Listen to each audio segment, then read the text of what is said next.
You got it. It's time for a psalm for today. Your reassuring voice that Jesus is Lord. A live stream each evening, Monday through Friday, from our backyard. I call it our Ministry Recovery Center.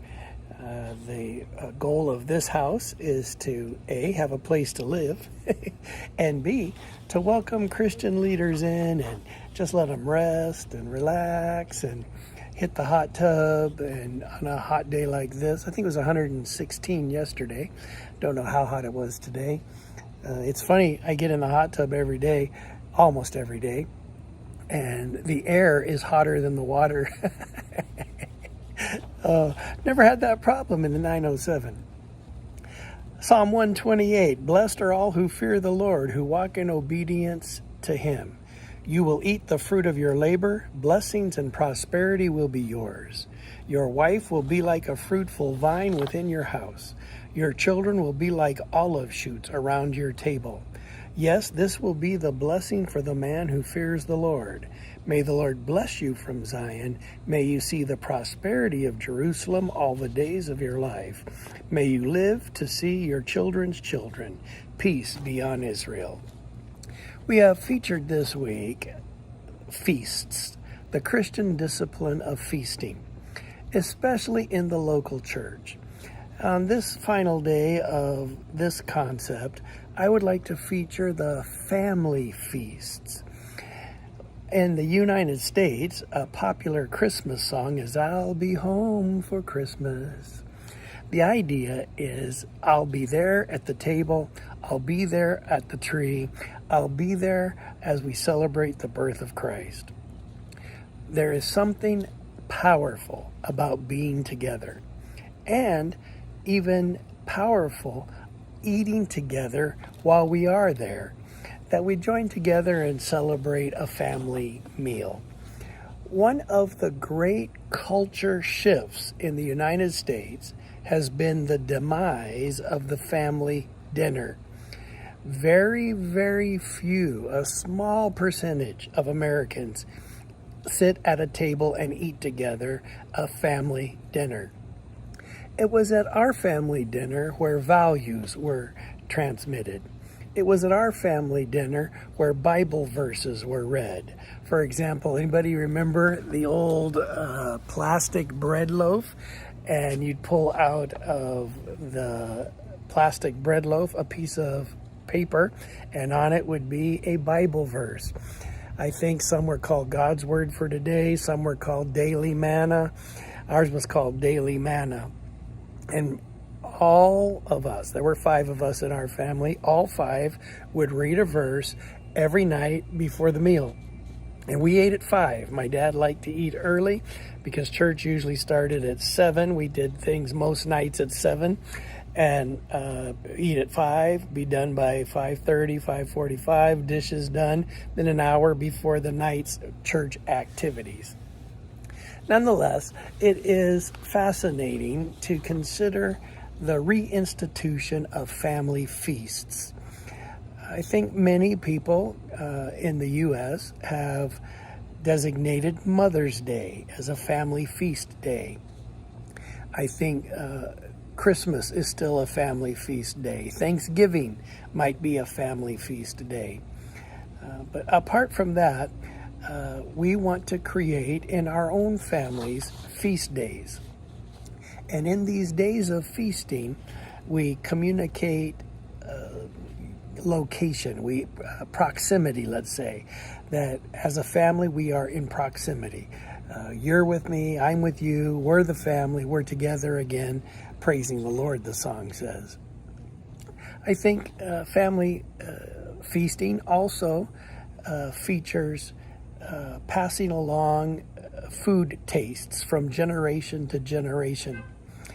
One thing I look forward to is when our grandkids are here on a Saturday and saying, you know, my mom always had biscuits and gravy every Saturday, and maybe Paula and I can have biscuits and gravy for our grandkids, and they can go, oh, that's Grandma's recipe. My mom made cinnamon rolls. Oh, I can taste them now. And just to the taste. We did a conversation this week on "Oh, taste and see." There's a taste to the family. There's certain aromas and certain cuisines that bring back the neural networks of family, and passing that along is fantastic. Well, I'm 5 minutes in of my 10 minutes, and I haven't got to this awesome psalm yet. Blessed are all who fear the Lord, who walk in obedience to him. You will eat the fruit of your labor. Blessing and prosperity will be yours. Your wife will be like a fruitful vine within your house. Your children will be like olive shoots around your table. Yes, this will be the blessing for the man who fears the Lord. May the Lord bless you from Zion. May you see the prosperity of Jerusalem all the days of your life, and may you live to see your children's children. Peace be on Israel. Verse 6 is the notion I'm highlighting today, and that is your children's children. In other words, a long relationship with your family. This is a fabulous concept, and I know people that have lost family relationships over the littlest things, and I just strongly encourage you to not do so. Keep your family strong. Get over family disputes.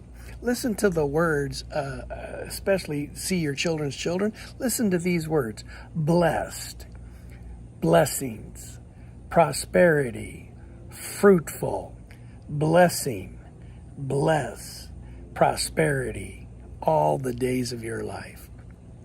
I know some people took prosperity teaching in weird ways.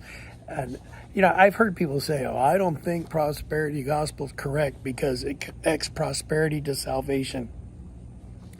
I'm only 64, but I've never heard anybody say that salvation is linked to prosperity. However, salvation is a blessing for sure, and you're prosperous if you're saved.